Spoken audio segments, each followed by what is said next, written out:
जय श्री कृष्ण दोस्तों, आप सभी का हमारे YouTube चैनल AR ज्ञान गंगा में स्वागत है। जैसे कि आपको पता है कि कार्तिक मास चल रहा है और कार्तिक मास में आज कृष्ण पक्ष की एकादशी है, जिसे कि हम रमा एकादशी भी कहते हैं। रमा एकादशी के व्रत से व्यक्ति पाप से मुक्त होकर विष्णु लोक को जाता है। दीपावली से पहले आने वाली रमा एकादशी सुख, सौभाग्य, समृद्धि में वृद्धि का वरदान देती है। एकादशी के दिन श्री हरि विष्णु की पूजा का विधान है, लेकिन इस एकादशी से के प्रताप से लक्ष्मी नारायण की विशेष कृपा बरसती है। आर्थिक तंगी से छुटकारा मिलता है।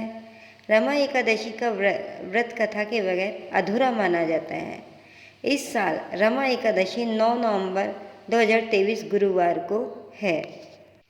रमा एकादशी की कथा।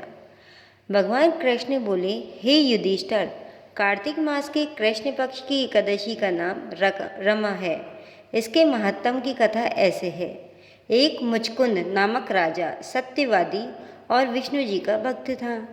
उसकी कन्या का नाम चंद्रभागा था। उसका विवाह राजकुमार सौरभ के साथ किया। सौरभ का शरीर निर्बल था, श्रद्धा उसकी पूर्ण शक्तिशाली थी। एक दिन शोभन ससुराल में था और रमा एकादशी आ गई। मुचकंद राजा ने ढिंढोरा पिटवा दिया, आज सब प्रजा को उपवास रखना होगा।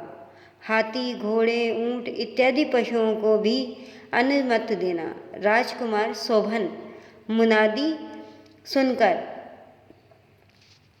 पत्नी के पास गया और कहने लगा, मैंने उपवास किया तो अवश्य मर जाऊंगा, कहिए क्या किया जाए। पत्नी बोली, यदि उपवास की शक्ति नहीं हो तो यहाँ से किसी दूसरे स्थान पर चले जाइए। शोभन ने उत्तर दिया, यह बात निश्चित है कि मेरे शरीर में उपवास की शक्ति नहीं है, परंतु श्रद्धा शक्ति मेरे मन में पूर्ण है। वह शिक्षा दे रही है कि चाहे शरीर टूट जाए, व्रत को न तोड़ूंगा। अतः उसने रमा एकादशी का व्रत किया और भूखा प्यासा रहकर दिन को व्यतीत किया। कष्ट पाकर रात्रि को भी जागरण कर निकाल दिया। प्रातः होने से प्रथम प्राण त्याग दिए। व्रत के प्रभाव से उसे इंद्राचल पर्वत पर रत्न जड़ित उत्तम नगर प्राप्त हुआ। यहाँ इंद्र के समान आनंद लेने लगा। गंधर्व और अप्सरा उसकी स्तुति किया करते थे। एक समय मुचकुंद नगर का रहने वाला एक ब्राह्मण सोम शर्मा नाम का तीर्थ करने को घर से निकला। घूमता घामता उसी नगर में पहुंचा जहां राजा मुचकुंद का दामाद स्वर्ग भोग रहा था। उससे जाकर पूछा कि किस प्रकार यह उत्तम नगर आपको प्राप्त हुआ, कौन से पुण्य का फल प्रकट हुआ। शोभन ने उत्तर दिया, यह सब प्रभाव रमा एकादशी का है। मेरे जन्मों के अनंत पाप रमा एकादशी व्रत करने से नष्ट हो गए और यह अनुपम नगर प्राप्त हुआ। परंतु यह नगर ध्रुव है। ध्रुव बनाने की शक्ति एक मेरी पत्नी में ही है, अतः उसे यह शुभ संदेश अवश्य देना। ब्राह्मणों ने घर जाकर चंद्रभागा से सब समाचार कहा और उसे मंद्राचल पर्वत पर मुनि वामदेव के आश्रम में ले गया। मुनि ने चंद्रभागा के मंत्रों द्वारा अभिषेक किया। वह दिव्य शरीर धारण कर पति के पास चली गई। पति को कहने लगी, मैं जन्म से एकादशी का व्रत करती रही।